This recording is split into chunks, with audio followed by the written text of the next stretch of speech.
Shalom Chavrim, I'm Stephen Ben-nun. You're watching Israeli News Live. Today, once again, we have Dr. Stephen Pidgeon here with us on the program because there's so much happening over in the Middle East. There's so much talk about the Gog of Magog war, as we see in Ezekiel 38. We see the Russia phobia that is just really rampant across the world there, and yet case after case after case is being disproven, especially the Skripal case against the Russian government. It was blamed on Russian government by Theresa May of Great Britain, and now that has completely collapsed. There has been no evidence. Their own scientific company that was trying to prove the case against Russia has come out and said that they can't say that Russia actually did it. And so, you know, Steve, but because of all these things that we're seeing, we are having more and more people are really expecting a Gog of Magog war. And I know we touched on this a little bit a couple of weeks ago, but I wanted to really break this down. So we discussed this before on Israeli News Live. Who really is Gog of Magog? Is Russia a part of this? Are they not? You know, and what does it look like as we see these things unfolding right now, Steve? What's your take on this? Well, you know, I think there's a giant error, really, that kind of derived from Hal Lindsey's approach to an ancient English translation of this Ezekiel 38 passage. Because it used to say, you know, Rosh, the Rosh prince of Tubal and Meshech. And, of course, the Hebrew Rosh means head, of course, or chief. And we translate it in the Sefer as the chief prince of Tubal and Meshech. Because Rosh, you know, it's so difficult to claim that this is a exegesis or an exegetal understanding of Scripture to say, well, Rosh sounds like Russia, therefore it must be Russia. You know, it's just not good exegesis. I mean, yes, there are times for inductive reasoning to determine particularly where the tribes are, but that kind of extrapolation, or that Tubal meant Tobolsk, Meshech meant Moscow. I mean, there are Meshech Turks right now living in Turkey. There are the tribe of Tubalini, which is in the far eastern, northeastern portion of Turkey and into Georgia. Those tribes exist, Meshech and Tubal. And if you read in the KJV, you read about one of the sons of Japhet is called Tiras in the KJV, but it's actually better pronounced Thrace, because of the tav having a th sound rather than a ta sound. Thrace. And Thrace, we know, is a region of Greece, you know, the area of that used to be called Macedonia, Thrace. And so you have this Javan, a son of Japhet, Gimer or Gomer, Magog or Magog, Madai, all of these are sons of Japhet. But who is this Gog character? Now, we're going to explore that just a little bit, because with Gog, there is a history here, and it's a very interesting history. Because if you go into Divrei Hayamim Rishon, First Chronicles, and you start looking at, of course, First Chronicles is the place where you can just knock yourself out. If you ever need some reading that's going to put you to sleep, that's it, you know. And so had these sons, and these sons had that son who begat this guy, who the following sons were blah, blah, blah. But when you're doing this research, looking at those names becomes very, very important, because you can get tribal history, and you can get, from that tribal history, you can get an understanding of who's who. Now, in First Chronicles chapter 4, beginning in verse 24, we begin talking about the tribe of Shimon. Now, the tribe of Shimon is very interesting, because the land grant to Shimon was the Negev, right? It was that southern portion, that southernmost portion of the land grant of the Adamah Kodesh. And Shimon, because of that, they talk about the sons of the south, or the Sepharad. But the Sepharad, again, if we would say Sepharad, but oftentimes in the Hebrew, you would lose that initial consonant. Instead of Sepharad, you'd say Sephrad. But if the pay there was not a ph, but rather a pa, Sprad, right? Sparda. Sepharad, I believe, leads to the sons of Shimon. being the Spartans. That's one place. Another son of Shimon was, of course, Yemen. Yemen. And Yemen, of course, was, I believe, at one time considered part of the Adam HaKodesh. And you have the sons of Shimon living in Yemen. But here in Chronicles, it's talking about the sons of Shimon. And it talks about the youngest son, who was Shimei. And these Shimei and his villages, Shimei had 16 sons, all of whom had villages. And they were all unto Baal. They were all Baal worshippers, these sons of Shimei. One of his sons was Joel. His youngest son was Joel. Now, Joel went out and found large pasture, and he dwelt near Mount Seir. But the sons of Joel were Shemaiah and Gog. And so this son of Joel was Gog. This is found in 1 Chronicles 5:4. And Gog had a son whose name was Berah. Now, Berah was carried away captive by the Assyrians. Now, that's very important because Berah ended up becoming a prince over the children of Reuben.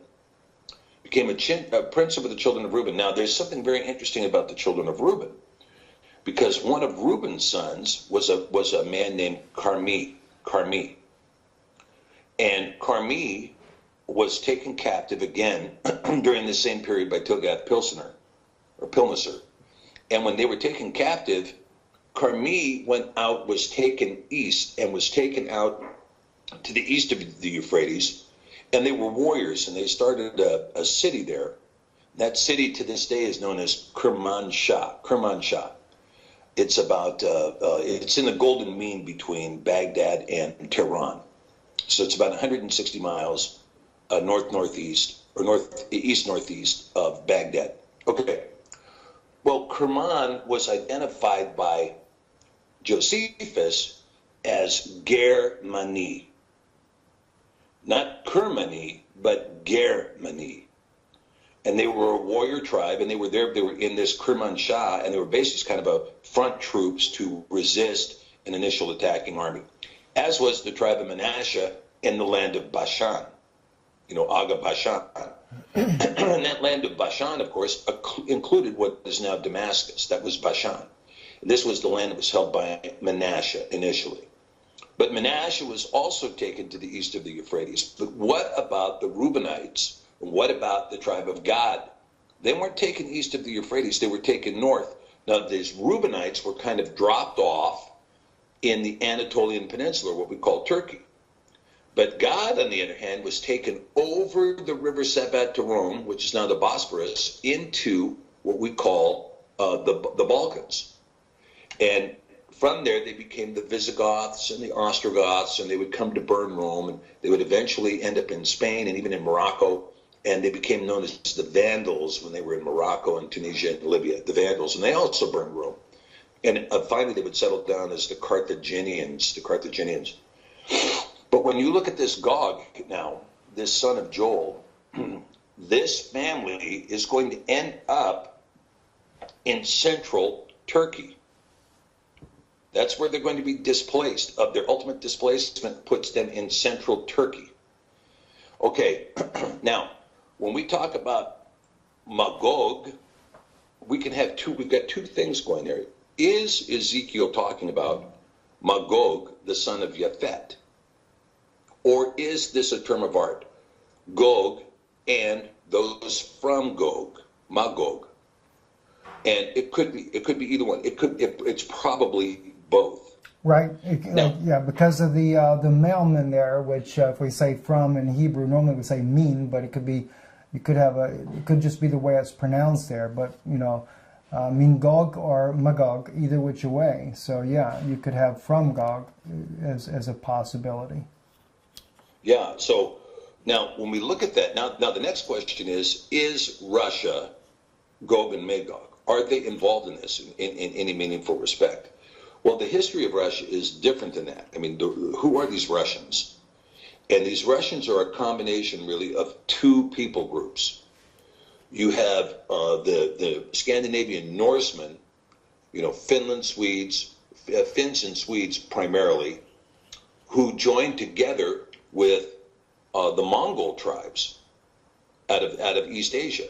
Well, the Mongol tribes, this spreading of the Mongol tribes, were actually the fierce tribes of Manasseh. Manasseh was the fiercest tribe, really, of the house of Israel. They were fierce warriors. That's why they were up in Bashan. They were there to protect all of Israel from coming invading armies. But they could not protect against Assyria, who had developed a compound bow, the most powerful bow, really, in human history. Its firepower was only exceeded in World War I. And the Assyrians were able to, once the Assyrians were able to conquer the half tribe of Manasseh, the eastern tribe of Manasseh, then really the northern kingdom was free picking. And it was only the hand of Yah that prevented the southern kingdom from falling to the Assyrians as well. It was the angels who slaughtered the 85,000 that night. And so what you see is that Manasseh was taken east of the Euphrates. Manasseh was actually taken to the east of the Caspian Sea. And as it went out east of the Caspian Sea, the tribe flourished and bloomed. And Manasseh came to occupy Afghanistan, and it came to occupy, outside of Pakistan. It was up the northern end of that river valley, the Indus River Valley. And they became very populous, and they continued to migrate. And in 4th Ezra, that we have in the Et Sefer, you read that the 10 tribes continued to travel to this land of Artsareth in order to practice the Torah that they had not practiced in the land. They went to a place where no one had dwelled before. Well, a lot of that was foot traffic. They went through, of course, Eastern Asia, through Mongolia, through parts of China, parts of Siberia. They crossed over the so-called land bridge. Well, you don't need to cross on the land bridge. You can cross on the frozen ice in the middle of the winter. You don't need land to do it. And so they ended up migrating into North America. So you see that this tribe of Manasseh in Afghanistan, the very tribe that would kill Alexander the Great, would become the tribes of Genghis Khan. And also those tribes migrating into America would become the Athabascans, the Tlingits, the Arapaho, the Navajo, the Apache, all derived from this tribe of Manasseh. Now this tribe of Manasseh now is going to join with these Scandinavian tribes. Well, who are these Scandinavian tribes? The Scandinavian tribes, Scandinavia was populated pretty late in the game. You're talking about the 300-400s AD. Why? Because Scandinavia was covered with ice. In fact, most of Europe was covered with ice because of the long ice age. And there was a global warming period that happened in the 3rd century AD, significant. It was 11 degrees centigrade warmer then than it is now. I mean, that's when you're talking about serious global warming, where the Indus River Valley would see 145 degrees every summer. And this is where most of the tribes were living, and they were under kings called Gondophares. Now, Phares, of course, being the son of Judah, the kings over the tribes that were in the Indus River Valley had to be able to prove their lineage back to Phares, the son of Judah. Remember that Mashiach comes from the tribe of Phares, the son of Judah. And so these kings would have to demonstrate they were Gondophares, they were of the house of Phares. And they governed the 12 tribes, and the 12 tribes, really all the 12 tribes of Israel were present in the Indus River Valley, including the Levites. The Levites were there. And in the 3rd century, they began migrating north over the Caucasus Mountains, and they migrated into what would become the Khazarian Empire. But the migration didn't stop because Europe was melting. And so the tribes continued to migrate.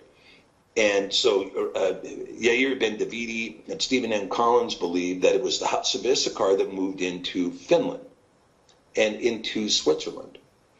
But we also see that the house of Judah was present in Norway and in Sweden, because you see evidence of the rampant golden lion, the rampant golden lion.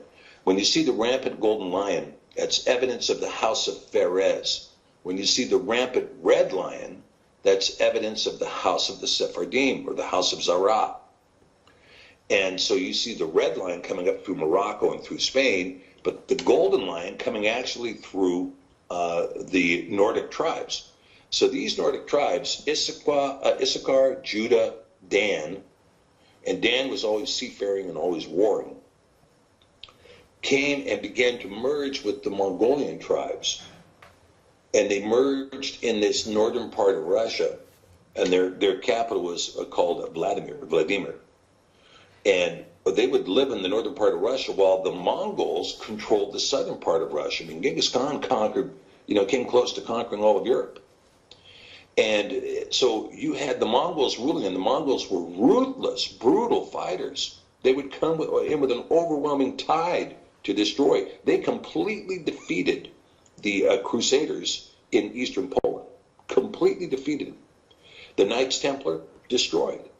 If it hadn't been for the fact that the Khan had died and they all had to return to Mongolia or to China to see who would be the next Khan, they would have continued to conquer Europe. But it didn't happen. Now, once they began their retreat, eventually the Russians would take Astrakhan, which was the capital of the empire there on the Caspian Sea, and would establish Moscow and the Kremlin there, and would take the Kievan Rus in Kiev, Ukraine, to establish Russia. So you see that they have no ties whatsoever to Gog and Magog. The closer ties, I mean, if there's any European that has a tie to Gog and Magog, it's Germany, the Karmani, the Germans, right? That's the one I'm interested in, because you know what's interesting, Steve, when you talk about the Germani, as you brought up earlier, you can also too see a connection where Rome gets involved, because the SS itself, I forget exactly how that ties in. I'm sure you're more versed on that than I am, but that was the SS were very loyal. The very insignia of the SS is tied back into the Vatican itself as loyal fighters for Rome. Mm-hmm. Yeah, and of course all of the Roman connection. Again, remember that Martin Luther, when he began his Reformation, he was excommunicated by the church, but in his mind, he never left the church. And so the Lutheran faith to this day has most of its trappings are Roman Catholic. He just believed that he was a reformer to the Catholic Church, trying to end bad practices, some 98 bad practices. And he was accurate in his criticism. However, in his mind, he was never excommunicated. It's like the Episcopalian Church was pushed out by Rome. But in their mind, they've never left the Holy Apostolic and Catholic Church, as they say in the Nicene Creed. And so you see that fierce loyalty. I mean, when the Holy Roman Empire was formed, this is the Second Rome, the Second Reich. Historians will tell you that the Holy Roman Empire was neither holy nor Roman. I mean, it was German. It was a German empire, and it wasn't holy. I mean, it was an evil empire. But they called it the Holy Roman Empire, known as the Second Reich. The Russians believed that the Byzantine Empire was the Second Rome and lasted until 1453, and that the Third Rome was actually Russia, who had inherited the crown from the last king of the Byzantine Empire and was transferred to the Tsar of Russia. So you have a lot of people competing for this instance. However, we talk about the War of Gog and Magog. Now, there's an interesting thing happening, which is that Turkey just ordered and is demanding immediate delivery of S-400 systems. And I find this interesting, and that there's discussion now between Turkey, Iran, and Russia concerning resolving the situation in Syria. Now, let's look from a realistic point of view what's happening in Syria. Russia has defended its position in Syria and has defended the regime of Bashar al-Assad, primarily because Russia intends to keep its port of Latakia, and they intend to keep their long-term ally, which is Damascus. And you see Russia doing something here that gives a huge message to the rest of the world. We committed to this alliance years ago as the Soviet Union, and we're not going to break that alliance now, even when this guy is in desperation, even when we're facing ultimate confrontation with all the world powers, we're not going to break this alliance. Compare that to America, who will sell its friends down the river in a heartbeat. Sell them down the river, particularly if we find out they have some gold or some oil that we can steal. Then we sell them down the river and steal it, right? So you have somebody who has made a point of showing loyalty and allegiance and alliance to their allies, and another group that hasn't. That gains credibility in the world. And, power is about credibility. And so, but what happened is Turkey moved into Syria. They came in there with the purposes of defeating this Kurdish army that the DOD, in its rogue discussion, said, yeah, we're going to put together a 30,000-man army right now, and we're going to create Kurdistan. Well, as we were talking before the show, you keep announcing what you're going to do, people are going to take steps to counter it. If you're going to do it, it's like the Ugly said in the movie, The Good, the Bad, and the Ugly, when he's sitting in the bathtub. The guy breaks in the door. I've wanted to kill you since the day you took me out, blah, blah, blah, blah. And so the Ugly just shoots him out of the soap suds. And he says, if you're going to shoot, don't talk, right? And it's the same thing going on here. If you're going to form a 30,000-man army, well, then do it. Don't tell the whole world you're going to do it. But anyway, they did tell the whole world. Turkey came in and said, well, we're not going to tolerate it. They just came right over the border with tanks. And so when they did that, now you have a Turkish invasion of Syria, and you have a serious invasion going on here. Yes. And the Turks have moved into Idlib and all that area, and they're talking about, we're going to remain here. We're going to stay. We're going to create a new boundary here. And, of course, that is a violation of international law.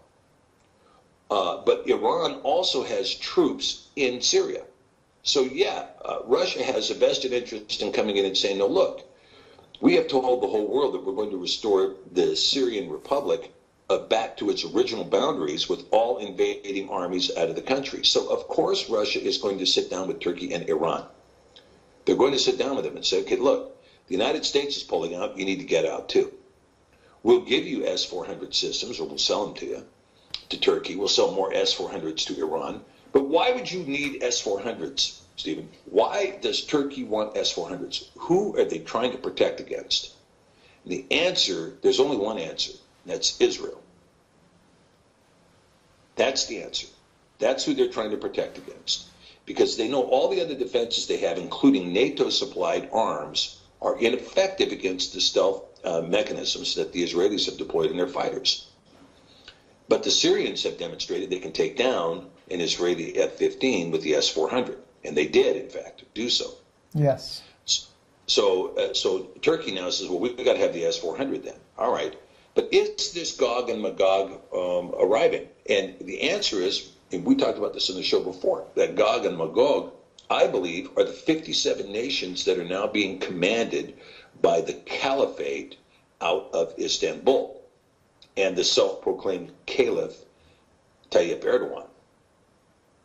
All right. Now, in light of that, how do you think Rome fits into this with the Erdogan going to the Pope of Rome, and of course them both seeing, as the Pope of Rome put it, that he actually says that they have one thing they agree upon, and that's Jerusalem, because we know that, as you said, you mentioned the 57 Islamic nations. Erdogan is trying to get them to join together to take Jerusalem, to keep the Israelis from being able to take Jerusalem as their capital. But yet at the same time, we also know that under the UN Resolution 181, as well as under the secret deal that Trump was working on that kind of got leaked out, it still shows the old city going to the Pope of Rome, in Trump's message, it doesn't show it going to the Vatican, but it shows that it would be a United Nations force that would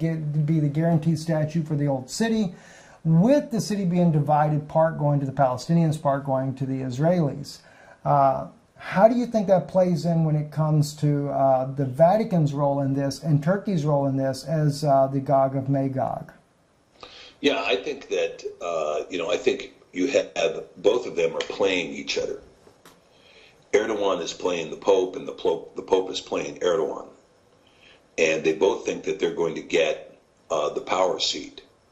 And I think the chances are very high that Erdogan is going to win at that game. Remember that the UN recognizes one lawful religion, Catholicism. Yes. And those UN troops are really at the beck and call of the Pope. They're at the beck and call of the Pope. The white helmets, the so-called white helmets, are at the beck and call of the Pope. For the most part, they're symbolic, but they can exact death when he wants them to. And so, yeah, they're going to be, when Trump came out and said, I'm going to put the capital in Jerusalem, extremely prophetic event, a Cyrus event, if you will. But as soon as he opened that door, Jerusalem's on the table? Okay, everybody go for it. Let's go. Now that Jerusalem's on the table, let's all go for it. And so they're all going for it. And Turkey is in the better position, but in order for Turkey to do it, it has to come through Syria. So I don't expect to see Turkey allied with Russia for a long period of time. Turkey is not a loyal country. They're loyal to Islam. They are not loyal to anything else. And I don't expect to see a Turkey-Russia alliance last for very long. Then the Pope knows that Russia presents a significant problem because, of course, of their orthodoxy, which is anathema to the Catholic Church. And, of course, the freedom and the Protestant roots of America are also anathema to the Pope. So the Pope has been doing everything he possibly can to get a war going between America and Russia. And the question is, will he succeed? I don't know. I mean, right now, it's abated. And I can tell you that there's really no reason for Russia to attack America now, because guess what? We're about to go face first on the pavement with a financial wipeout that's going to render us a powerless tiger anyway. We're going to be a paper tiger. We're not going to be able to have, I mean, you can't, you know, when you go back to World War II, when the Japanese attack happened at Pearl Harbor, okay, they took down most of the Pacific Fleet, but we were the industrial and manufacturing superpower of the world at that time. We had all of our own iron, you know, our iron and steel mills going. We were able to produce our own, coal, our own oil. We had our own rubber manufacturing. We had all our auto manufacturing plants. We were able to gear up and, industrialize very quickly, much more than the Germans even, and much more than the Japanese. I mean, the German Panzer tanks had Ford engines in them, for heaven's sakes. So we were prepared to be able to go into mass production very quickly and become an industrial superpower. Now in this next war, we don't have any industry at all. We don't have any manufacturing. We're a McDonald's nation. Right? It used to be what was good for GMC was good for America. Now it's what's good for what's good for McDonald's is good for America. And so as a result, I mean, we really have slid into third world status and manufacturing bases in China and India now. And China, all of our manufacturing other than Mexico is in China. So we have made China to become a new industrial revolution to begin with. And therefore, I see China becoming a world power, especially if for some reason the U.S. and Russia were to get into any type of conflict. I know that right now, Steve, there is talks or hinting of North Korea firing off a satellite, which some analysts are believing is going to be a violation, and that the U.S. may jump on that as a reason to launch a strike on North Korea after all. And that would probably be the only thing they could do to try to save the economy from a total collapse for a short period of time. But also, going back, though, before we get into that issue, let me ask you this. When we speak about Germany as being part of this whole Gog of Magog, this group that made up this empire at that time, and that being descendants of modern-day Germany, do you think that modern-day Germany could very well possibly join into an alliance in the near future with Turkey, and even possibly some of the other European Union states joining with Turkey to go against Israel, especially in light of the fact that there are so many Sunni Muslims that have been transplanted into this region of the world? Yeah, I think that's a high possibility, actually. One time when I was traveling through Munich, and I wanted to go into downtown Munich and, see a little of the German culture. Well, if you get down to Marienstrasse, okay, yeah, you can see German culture. But the instant you leave the very central downtown of Munich, it's an Islamic city. It's a Turkish city. And the people who live there are the vast majority of them are Turks, at least in the inner city. And so what you see in Germany is, and there was a natural alliance between Germany and Turkey during World War I and World War II. And the remnant of the Ottoman Empire was very quick to embrace the Third Reich. What you see in the EU now is leadership that are all descendants of the Third Reich. And the EU leadership, you and I did a video on this, it got translated into German. And of course, the first one to exploit the video was Erdogan, calling the EU the Fourth Reich, right? But the EU does have all the trappings of the Fourth Reich, as does the Vatican. I mean, the Vatican appointed the head of the Knights of Columbus, who is a direct descendant of one of the most ruthless killers of the Third Reich. So, you see these descendants of the Reich taking positions that are appointed positions. They're not elected positions inside the EU.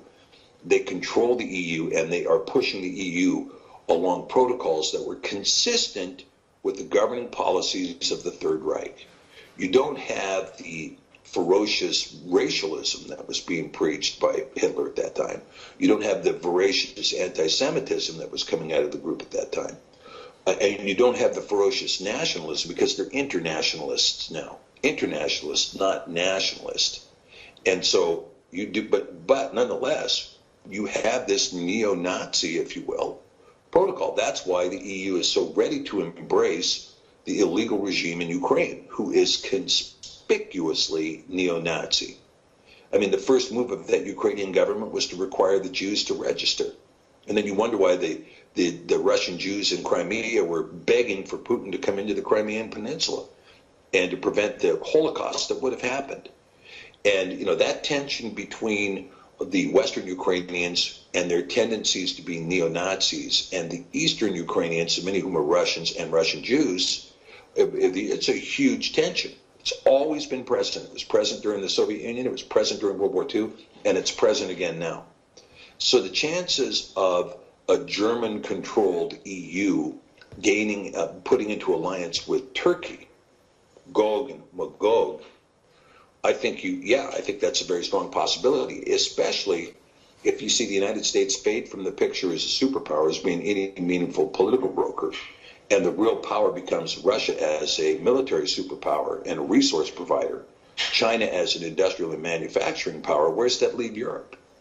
Where does that leave Europe? Well, Steve, as we talked about this before as well, in fact, myself and Jana were both in Slovakia when they were having the meeting of the foreign ministers that were discussing about creating the what were they calling it, the New World Army or something to that effect there. The European Union was putting together to basically replace NATO.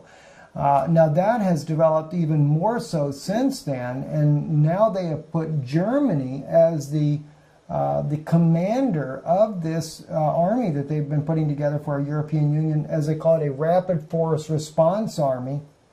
And so we are starting to see this new neo-Nazi, so to speak, type of union being put together here once again. But what's even more concerning is that there is so much of the Islamic world that really idolized Hitler to begin with, and now that we have them, we have a large number. They call it refugees. I can't say it's refugees, though, Steve, because we've got a friend of ours in the Netherlands that have gone out and interviewed these so-called refugees, and was really alarmed at how many men said, we didn't come here because of refugee status. We came here because we were told there was free money, there was women, and that's why we came.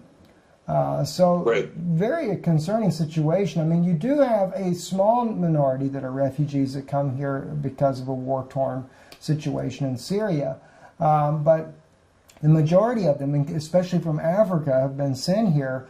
And one person shared with me not too long ago, they said that this is actually going to be who will serve in this new army that the European Union is putting together. And you were the one, Steve, that actually told me that Obama sold this military equipment to the European Union. I believe that was you, Steve, that actually said that to me, that this was not equipment that was being brought over here because of the goodwill of the United States to protect under a NATO alliance the Europeans from the Russians, but rather this equipment was being sold to the European Union for their new military. That's right, and whereas we would have never done that before because, of course, we're an occupying nation in Europe following World War II. We occupied Europe in order to prevent World War III under the same terms as World War I and World War II. That's why Germany was divided for so many years, because the assumption between Russia and America was, if we divide Germany and keep them apart from each other, they won't become a war machine again. And of course, the Germans are quite good at war. They have, extreme experience in military leadership. And when it comes to European armies, the Germans are by far the best until they meet the blunt instrument of the Russians, right? And the Russians have secured the largest land mass in the world for a reason, because they know how to do that. That's one of their skill sets. And so you see, but yeah, the idea here is to bring in, remember that the population crisis in Europe has been significant. I mean, you have the Germans, the French, the Italians, everybody has a birth rate that is abysmal. And all of those nations are just going to depopulate themselves right off the face of the earth. I mean, when you've got a birth rate of 1.1 and you need a birth rate of 2.3 to continue at your same population rate, you're in a complete and irreversible population catastrophe, a demographic catastrophe. And so that's been the case for many years now. So the Germans said, and the EU leadership said, let's import. Who? Well, who did they import? They imported men of military age. Look at those refugees. They're men of military age. Well, what are we going to do with them? Well, we can put you over here in these concentration camps. We got a new one going up at, Auschwitz. Or you can put on this uniform, swear allegiance to the EU, we'll pay you, and we'll integrate you into the community. Now you've got a fierce fighting force full of young men, and of course the leadership who do not believe in a creator. They're secular, profane people. They don't care if you're Muslim or not. You're going to take orders from us, so they could care less. So they bring in this Muslim fighting force, and in a very short period of time, as they refer to it in the Islamic world, Eurabia, right? As the Islamic families, the Muslim families who are prolific, they have a birth rate of anywhere between 5 and 7. Yes. They can, and who are practicing polygamy to increase that birth rate. Those families come into Europe and they quickly dominate. They dominate Paris, they dominate Marseille, they dominate Berlin, they dominate Frankfurt, they dominate Munich, they dominate Amsterdam. So you're seeing this body come in and really overwhelm Europe. And they will be harnessed by the German leadership to create a singular army over Europe. There was a point when Macron was up against Le Pen. And if Le Pen had won the election, Germany was prepared to put troops in France. They were prepared to put troops in France. Wow. And so when you understand how close it was to having a Vichy regime in Paris again, it was, we were right there on the doorstep. And of course, the French prevented the rise of Le Pen by having a fixed election that put Macron in place. But here you go. And so now you see that in Europe, you will see a singular army for the whole continent, minus Britain. Because Theresa May, of course, who now realizes by coming out in support of Brexit that they're going to find themselves all alone with the collapse of the United States. So she's gone absolutely bonkers, in my opinion. She's just nuts. Yes. And this whole event, this Skripal poisoning and Porton Down and everything that's been going on there is just, it's a complete fraud. And it's going to result in, some of those people are probably going to end up in jail, the people that were perpetrating that fraud. If we can avoid a war with all of this. But, there's another issue, too, Steve, that goes along with what's happening with the migration, what's happening with this New World German-led army here in Europe. We're also looking at the fact that President Erdogan has not given up on becoming part of the European Union. He was just here in Europe recently again. And that's another great concern, because we're looking at the Gog of Magog, and then of course we have Germany in there to begin with as part of that whole alliance there.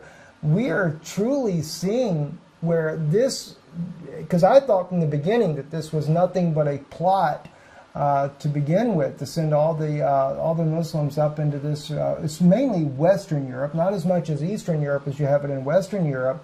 And that is being done for a reason. So if he gets into the European Union, he could end up becoming a very more influential leader that would actually lead a European army nation with him to go against Israel. especially if the United States is weakened down to where they can't defend Israel. Right, sure. And here you're talking about, and when you think about what that looks like, let's look at the territory here. When you're talking about all of continental Europe, then you're talking about the 57 nations of Islam. You know, that looks conspicuously like Rome at its farthest expanse ever. When you talk about the old Roman Empire at the time of Constantine, that empire completely did all of the continent of Europe and all of northern Africa and the Levant. Yes. Except with Islam, it stretches all the way to the Philippines now. And so you would have this recreation of the Holy Roman Empire again, this time the Fourth Reich, in really the largest empire seen in the world. And again, the question would come up, who is like the beast and who can make war with the beast? But that beast, in my opinion, is Islam. The beast is Islam. It's the former Ottoman Empire. And so I do think you will see Erdogan will come and say, look, I want to be part of NATO, but eventually that conversation is going to change. That conversation will change where Erdogan will say, you need to become part of us, not me become part of you. And that's how that conversation will flip. And in the meantime, who will be the only antithesis to that thing will be Russia. That'll be the only antithesis out there. And so, again, the impetus remains, if a war can be started between America and Russia, or America, Russia, and China, if that war comes underway, then this beast becomes singularly powerful on the earth. Singularly powerful on the earth. And, of course, in that war, there's a very strong chance that you're going to see this catastrophic war between Iran and Saudi Arabia. And I do think that war is coming very quickly as well, with the destruction of Edom being at hand, a complete destruction of Edom. And again, so now you'll see something entirely different. The framework here will be completely different as we look into the future here. What's your take then on President Trump talking about pulling our troops out of Syria? It seems almost like an abrupt situation. I know the Kurds are really nervous if he were to actually pull out. He's saying that. The State Department is saying that they've not heard any such thing. Of course, that's changing now as more of the President Trump has talked about wanting to leave. But then again, we also see where President Trump is kind of backpedaling just a little bit. I think he wants to leave, but it's almost as if the deep state wants to make sure we do stay there because of a beleaguered economy that we have right now. Well, you know, the truth is that 10 days ago, we suffered a massive defeat in the Middle East when we brought the Sixth Fleet and the Roosevelt Carrier Group up with the purposes of confronting Assad with the intent of making Damascus a ruinous heap. And the Russians stood back and said, we don't retreat, and we're not going to retreat. And when that happened, we retreated. And when we retreated, that's when the whole game was over. That's when Rex Tillerson was pushed down the road. That's when the game ended. Now, you know, to fully pull out of Syria, what Trump needs to do is have our last troops come off the roof of the embassy in Baghdad there in a helicopter, you know, to really give it the old Vietnam goodbye, right? Because we will abandon the Kurds to the same fate that happened to the South Vietnamese. It'll be a very similar condition, a very similar fate. And again, this is what happens when you have immoral people running a military machine that are there to kill people and destroy things for the purposes of the profit, to be able to build more munitions and more war machine to kill more and more innocent people, and for no other reason. That immorality has a cost, and ultimately it's going to come back to cost America in a huge way. And so with Trump pulling out of Syria, he's not pulling out of Syria because he wants to. He's pulling out of Syria because he has to. And he has to because we simply, I mean, you can't go to the world and say, look, we're borrowing $300 billion from you this month that we're never going to pay back. And we expect to borrow $300 billion from you next month that we're never going to pay back. We currently owe the world about $240 trillion. Worldwide debt is about $4 quadrillion. Worldwide GDP is less than 60 trillion. And the worldwide debt is 4 quadrillion. I mean, what are you talking about here? You're talking about a world that is completely financially bankrupt. Who is going to loan us $1.5 trillion this year? the people that we're in a trade war with in China, the people that we've demonized and want to bomb in Russia. I mean, who's going to loan us this money, right? And why would you loan it to a debtor who has no intention of ever paying it back, ever? So, you know, all of these chickens now are coming home to roost, and it's a bad sign for the United States. It's a horrible sign. So Trump is going to have to do what he's going to have to do, because now he has a peasant invasion, if you will, from Central America. Thousands and thousands of people who have walked, who've left their Central American homes. The gates were open in southern Mexico and said, we're not going to stop you anymore. You want to go to America? Here's the road. We'll give you a police escort. So there's tens of thousands of people that are marching through Mexico right now, and Trump has had to scramble the U.S. military to try to block the border because he doesn't know who's coming. He's got the U.S. military down there and National Guard down there. He has to bring troops home to defend the home front. That's no shock to me. You know, this outreach, when the outreach fails, now it's coming back at you. And so instead of doing the things that are right, which is to recreate an economy here, an economy of true means and something that has a real livelihood for people, we continue to go down this satanic road, being led by Lucifer worshipers and child sacrificers to create more and more munitions to kill more and more innocent people. And that whole game is coming to an end. And so the world is going to change. It's going to change here very quickly for Americans. And I think, now where Israel is concerned, there is the miracle of the Battle of Armageddon, you know, where Yah himself steps in to fight the battle against these massive armies.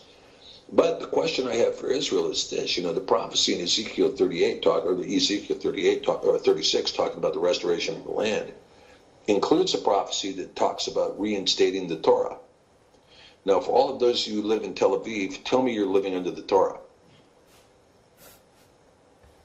Well, you know, that brings out probably one of the most provocative things of all, Steve, because when you go back, because you mentioned Ezekiel 36, and if I'm not mistaken, Ezekiel 36 is where Yah is saying to the people, you know, I do not return you for your sake, but I return you for my name's sake. Exactly. Which is so provocative, because the famous prayer of Yeshua, when they ask him, how do we pray? He says, pray like this, you know, our Father who art in heaven, hallowed be thy name. Sanctify your name. You know, and we've been praying this in churches and synagogues, not synagogues as far as Jewish synagogues, but in Messianic synagogues. This has been prayed for 2,000 years now by believers of Yeshua. And yet at the same time, they have no idea that they're praying about the very prophecy of Ezekiel 36, which is the return of all the tribes of Israel. You know, and in reality, Steve, the return is not even so much as returning to a physical land in the Middle East that we call Israel, although that does play a part in it. There's no doubt about it. It's a compound fulfillment. But the true returning is returning back to His Word. This is what that returning is all about. This is the true redemption.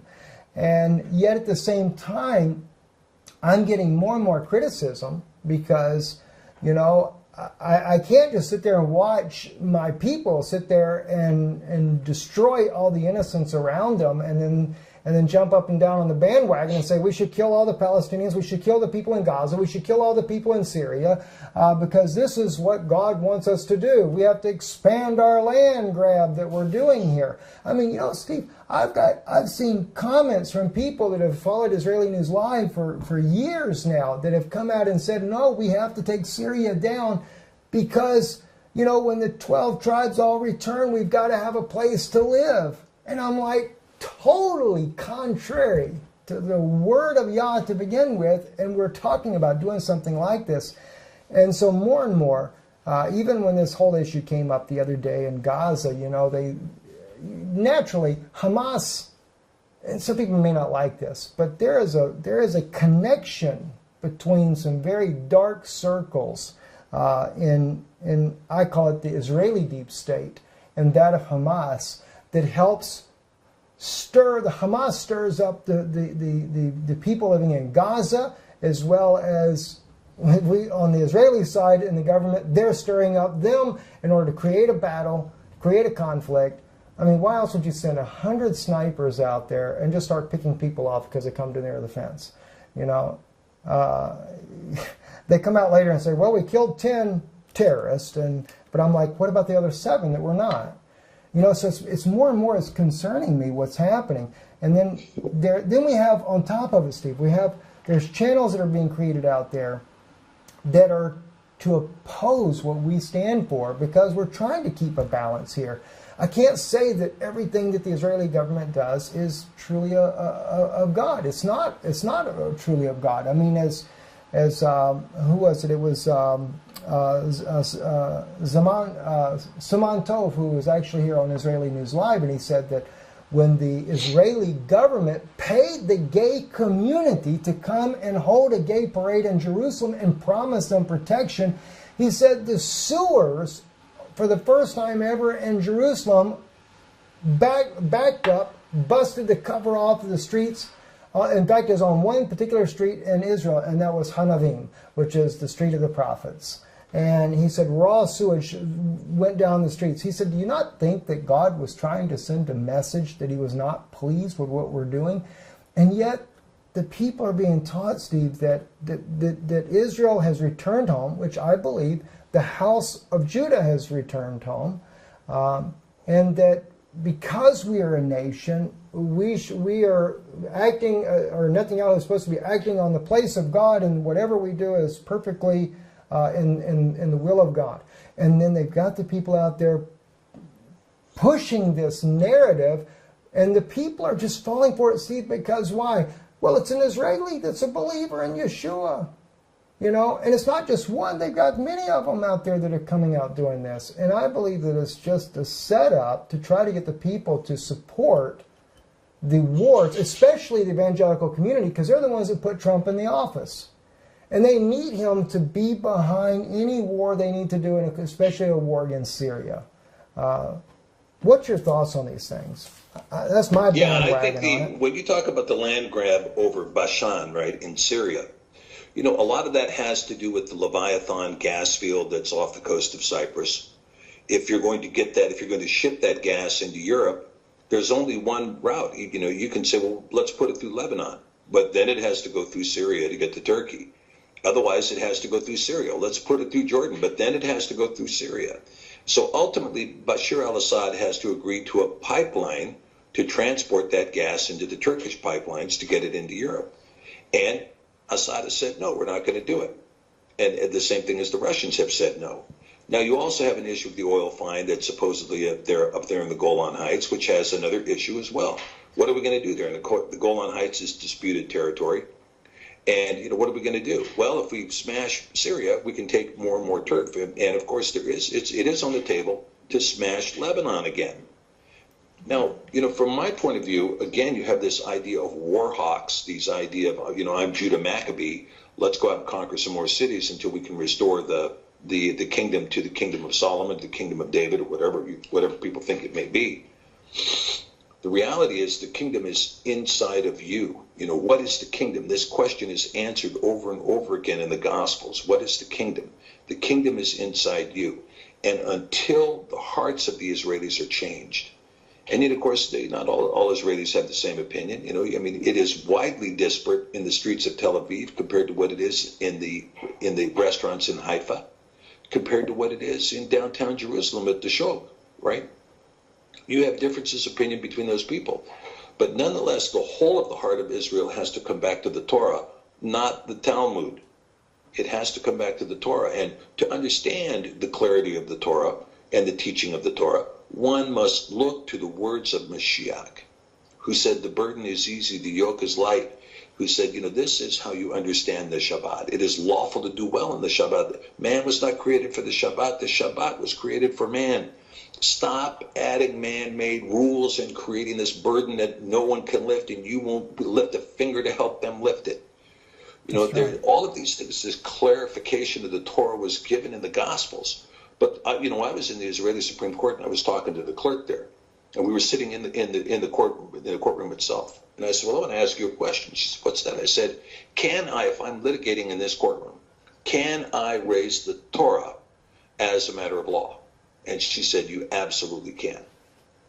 Now, I don't know how many Israeli lawyers are raising the Torah, because, of course, the impetus is to raise the Talmud, because in Judaism, there's no distinguishing between the Talmud and the Torah, right? You have the pillars of Judaism, which include the oral law, and that's the end of the discussion. But as you're raising, if you're going to bring up the Mishnah and the Gemara as part of your law, you're adding to what the words of Moshe, you're adding to the simplicity of the Torah, and most importantly, you're adding to the chochot of Yahweh. And so this is something that is not supposed to be done, and it's a misunderstanding. And as a consequence, you do not have a country that is following the Torah. Because look, the LGBT community is called an abomination in the Torah, and it shall not go on among the children of the house of Yasharel. But it does, and there's more than that in Tel Aviv. You know, there's drug trafficking, there's human trafficking, there's blood diamonds, right? There's a genocide that's being perpetrated in southern Africa by the Jewish controllers of the blood diamonds that has now has a toll of over 6 million dead people behind these diamonds since 1996. And so, you know, there is reform. The reform begins in the heart of the people, and begins with the heart of the people in Israel, just as it does in America. And unless that reform happens, the destruction that is prophesied in Zechariah will come upon the land. I mean, it's going to be unavoidable. It will come upon the land. Ultimately, Yah's hand will have his clarity in that region. So when you're talking about Syria, when you're talking about all those other things, you know, try talking instead of proclaiming you're the most invulnerable army on earth, and therefore we can do this, we can do that, we can do the other thing. You know, yeah, you can, until there's nukes from 50 countries raining down on you. Then how invulnerable is your army then? Well, you know, and Steve, here's the thing, and this is one reason why I believe that in the situation we're in, no wonder why Yah has to send 2 witnesses on the scene even before the coming of the Mashiach, because the whole point is neither Jew nor believer of Yeshua has got their act together. And not to say that there's not some. We know that there is a remnant that believes, but the problem is the majority just don't get it. I mean, look what's happened. I mean, you mentioned earlier the Lutherans and the Episcopalians, you know, basically are still Catholic to begin with. So them signing in 1999 and coming back, Luther coming back into the Catholic Church was no big deal. It's very easy to overcome. When Tony Palmer, though, goes to Kenneth Copeland, which I personally think this had to have been a Jesuit setup to begin with, to bring down the evangelicals, or to bring the evangelical group back in, that was a very interesting situation, because I feel like, Steve, that what happened is we, as 12 tribes of Israel, left Yah even before the time of Samuel, even before the rejecting of Samuel the prophet, which was rejecting as the Lord said to Samuel, they've not rejected you, but they've rejected me from being king over them. And so what does God do? He comes himself in a body of flesh called the Son of God, and here he is. Now their king is in human form before them. But the thing is, it wasn't just the house of Judah that rejected Samuel and wanted a king to be over them. It was all 12 tribes. So regardless of where we've been scattered into the earth, whether we're in Russia, Europe, United States, the Middle East, or even Asia, etc., wherever the tribes have been scattered to, we're all in the same boat. And so therefore, I know there's many people that think, well, you know, we're fixing to be raptured up before all this war has come on and stuff like that. And I'm not here to criticize rapture. That's not my point. But my point is what plumb line do we have to say that this is the way of escape, and that God is going to take this group here because they are truly following him and there's no issues? You know, I do believe there's a hiding away. It's in the Torah. We can see that, you know, or the Tanakh, I should say. But it's only at God's wrath. It's at Yah's wrath, not at man's wrath. And if that be said, Steve, this is why I believe that the 2 witnesses are coming to bring a restoration, not only for the Jews, for their eyes to come open, the house of Judah that does not believe that Yeshua is Messiah to begin with, but also to help open up all the blinded eyes that have been willing to go back to this prostitute system that led us so far away from God. As God said about Ephraim, he said he was ready to redeem Judah, but Ephraim was found with his idols. Let him alone. And those were the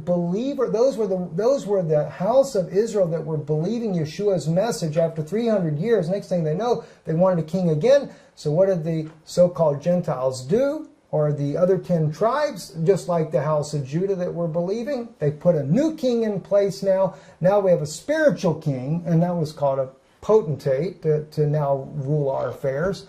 So and then all these churches, and you know, Steve, I've seen it when I think it's Pope Benedict was elected. You had the Baptist Federation there, the Pentecostal Federation there, the Evangelicals, their groups there. All of them were going down to greet the Pope and wish him a good speed and everything for becoming the Pope of Rome and stuff. And I'm like, every one of them have gone back to this vomit, you know? And so God's got to do something. And this is one reason why I believe that they're returning to the homeland when God says that, you know, not only we see physically we have an Israel there today. Yes, we have the house of Judah that has returned today. Not all of them, but in part they're there as a symbolic fulfillment of Scripture. But in reality, the true promised land where all 12 tribes come is not necessarily going to be right at Israel in the modern day state. It will be back to His Word, and then redemption can come. But as you said, we're looking at a prophecy that's never been fulfilled in Scripture yet, where 2/3 of the Israelites will die as a result of a war, and then the Mashiach will come. Geez. Thoughts on these things, Stephen? I know I've kept you a long time, but what's your thoughts here? Well, you know, Stephen, you kind of opened up a very interesting can of worms here, and I've been writing on it recently, which is the idea of Moses hoisting the serpent on the spear. Okay, now I believe that serpent that was on the spear of Moshe was a stabbed serpent. The serpent was pierced. And so Mashiach says, as the serpent was lifted in the desert, so the Son of Man must be lifted on the pendiculum staurosh, on the cross. And you have this idea of the serpent being pierced and the Son of Man being pierced, which gives us back to this prophecy that they will weep, they will mourn over him whom they have pierced. And that particular prophecy, of course, is the big turning point. That's when we see the eyes of Judah open, the eyes of Benjamin, the eyes of Levi. That's when those eyes will open and begin to see. That's when those ears will open, they will begin to hear. And this will happen. This is the will of the Ruach HaKodesh, and it's not something mankind is going to do, but it's going to happen in accordance with the perfect will of the Father, that this will take place. But I do see this as this hoisting of the serpent. And who do we see that now sits in the mouth of the serpent? Who sits in the head of the serpent? You know, it's the pontiff, right? Yes. Man's king, the one that Samuel said they've rejected me. Oh no, we've rejected Yah, and we're gonna put our guy there, vicarious filio Dei. We're gonna put him in place of the Son of Man. We're gonna put him in place of the Ben Elohim, and he will govern our affairs. Now this is just basic laziness on the part of human beings. But if you look at the idolatry, you know, you shall make no graven image, right? Go to Rome and tell me there's no graven image there, right? There's no, that's what the painted ceiling's all about, right? And the statue here, the statue there, the engraved doors. I mean, you got engraved images on the doors, on the walls, on the roofs, on the back wall. You got engraved images behind the throne. You got engraved images in front of the throne. The whole building's an engraved image, for heaven's sakes.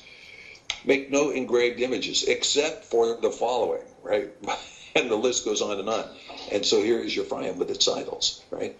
And in the United States, it's called a land of idols. I mean, it is a land of idols. We just don't have the statues. We have everything. We got all kinds of idolatry going on here.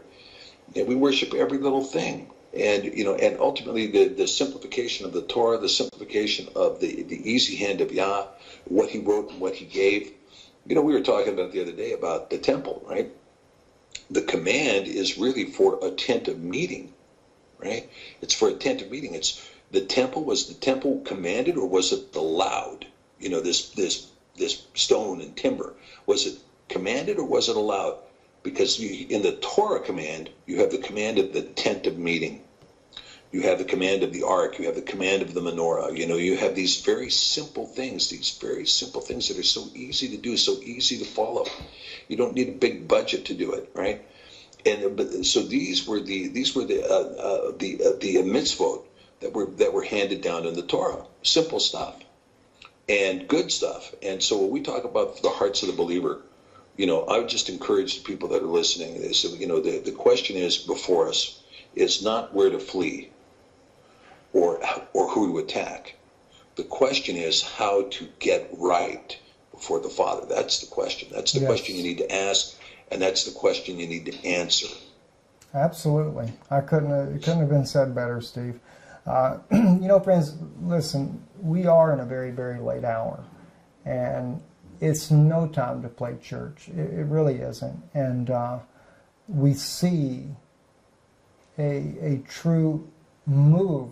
I mean, practically every denomination has moved away from the true faith of what was laid down with Moses. In fact, if anything, one thing that, in fact, I'm writing this in the book that I'm writing now, I go into the issue of even Samuel the prophet is not where we really left God. We left God with Moses back on Mount Sinai when the true eternal Father wanted to come down and have a personal relationship, not just with Moses, but with all the congregation of Israel. We saw a type of that on the day of Pentecost when that same fire that came down, the same God that come down with Moses, and the trumpets were sounding. You know, everybody talks about the trumpets are going to sound in this last day here, you know, but are the people really ready?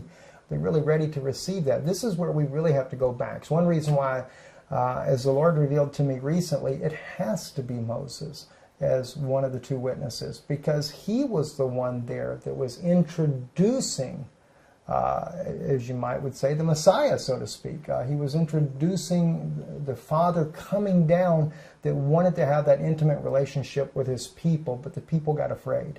And they said, let not God speak, but only through Moses. And so God took the secondary method until he could come in a human body.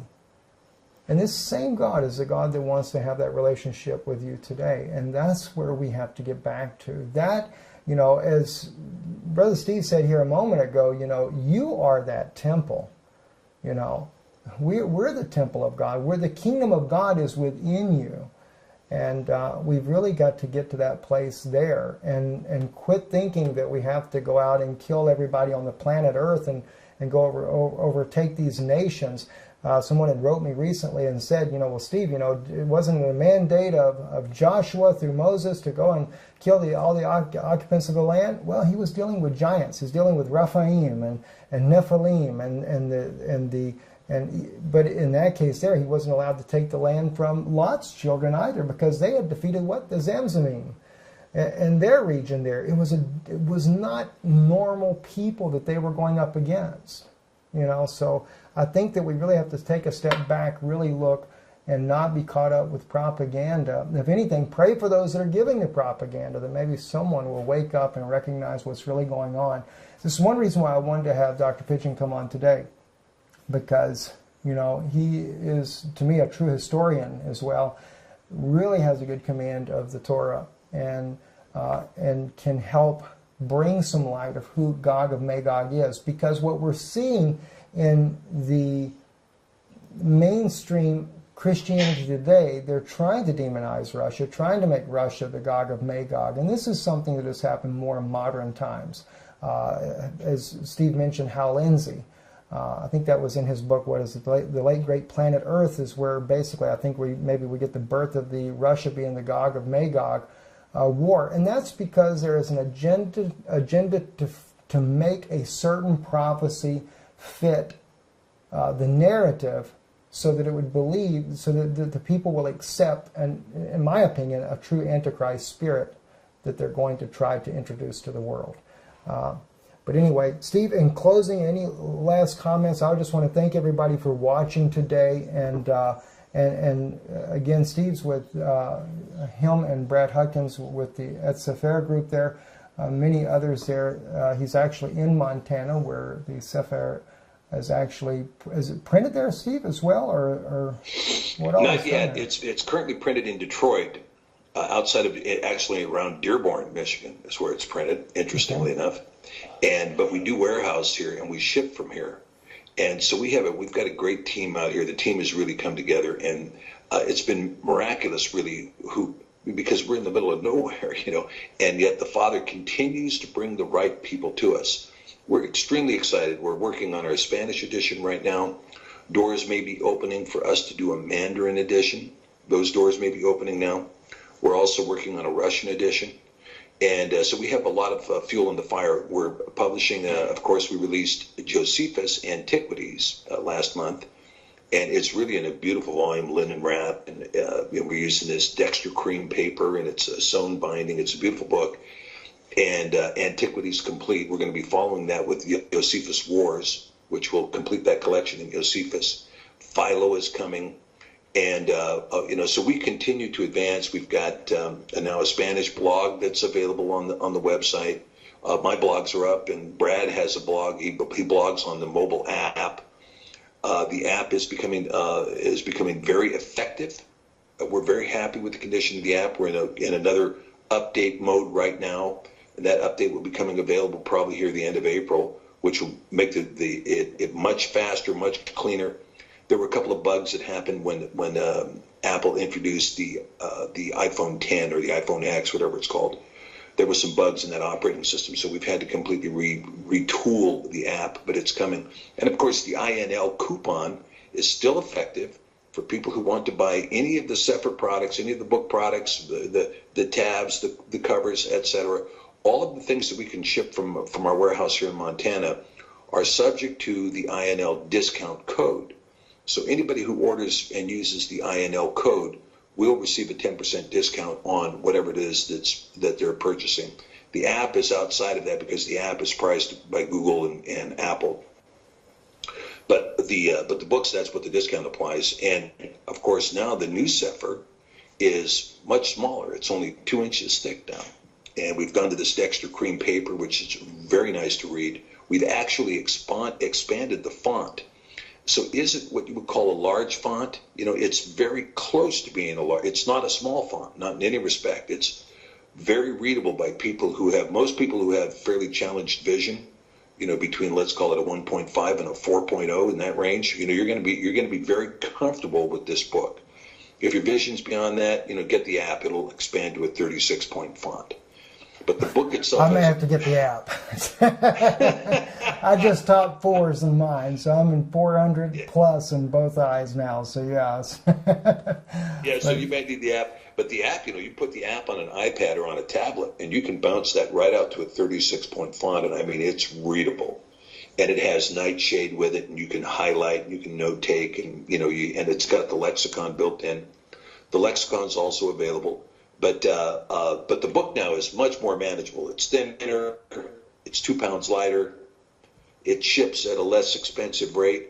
There's lots of good stuff about what's going on. So yeah, we're very happy. And we're so blessed by the group of people that we have working with us right now. I'm sure we're a lot just of people incredibly will be blessed by interested. these people. That's excellent. Go ahead, Steve. If I could tell you just a short story here, Stephen. We had a fire that broke out here in the West Kootenai last summer. Big fire, 29,000 acres. And it was raging, this fire. And it burned for, I don't know, a month maybe. And it came within a mile of the warehouse. And what we call the mountain, one day, based upon Jesse's word, that the fire was too close. And so all of a sudden they show up here at the warehouse. And they've all got their SUVs and stuff. They packed up the whole warehouse and moved it across the lake here, across the reservoir, and put us in a building across the reservoir for 2 months until the fire burned out. And then they all got together and moved it back. Wow. We never even asked them. They just did it, And that's because amazing. that's the community here. That is amazing. Amazing. That's a good community to be in, to have the people do stuff like that. That is amazing. So, Anyway, guys, we enjoyed having Steve here today with us. I'm sure you will as well. Just visit www.sefer.net. And Steve, if you can tell people how they can actually follow your YouTube channel as well. Yeah, the YouTube channel is Sefer Publishing Group, and we have videos up there, a lot of videos explaining, of course, what we're doing in the Sefer. We spend a lot of time, and my blogs are on the Sefer website too, we spend a lot of time talking about the changes that have been made in the Sefer and why they're there, and some of the discoveries that we found. And of course, it's like mining a tremendous gold mine, Stephen, when you're working with Scripture. You keep digging, it's like, oh, look at this, here, more treasure, more treasure, more treasure. Yes. And so we try to share those treasures on the Sefer Publishing Group, at the YouTube channel, or on the blogs. So either place is a great place to go. Excellent. You can also catch us on Facebook and on Twitter and Instagram, I think. Excellent. Far more places than I am. Anyway, blessings to you all for watching today. Thank you, and Baruch Hashem to you all. Bye.